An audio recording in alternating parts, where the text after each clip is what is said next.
Well, between winter weather, melting snow, and spring flooding, high school sports in the UP typically struggle with scheduling. So where does that leave your favorite high school sports team? TV6 meteorologist Sean Householder has the story in tonight's Up Close report.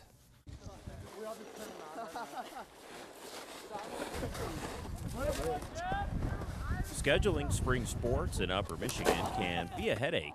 Typically, the early games get scheduled in the southern UP and even as far south as Green Bay in the hopes that the snowpack will be gone by now. This year's been a little bit different because there's been substantial snowpack across the southern UP along the Wisconsin border. A record cold winter and early spring kept a more consistent snowpack on the ground, and it stayed longer than most would like. All the snow that began falling back in November has been on the ground for the entire season, and thus the appearance that they have more than they probably should. Although the above-average temperatures this week have taken their toll on the snowpack, there's still too much snow in the fields to play ball. Well, spring sports started on March 10th, and even though Michigan Tech and NMU have graciously hosted several games, a few have already been canceled. We do have a couple events scheduled next week that I'm sure we're going to have to cancel. We've got a softball game and a soccer game that probably won't be able to happen.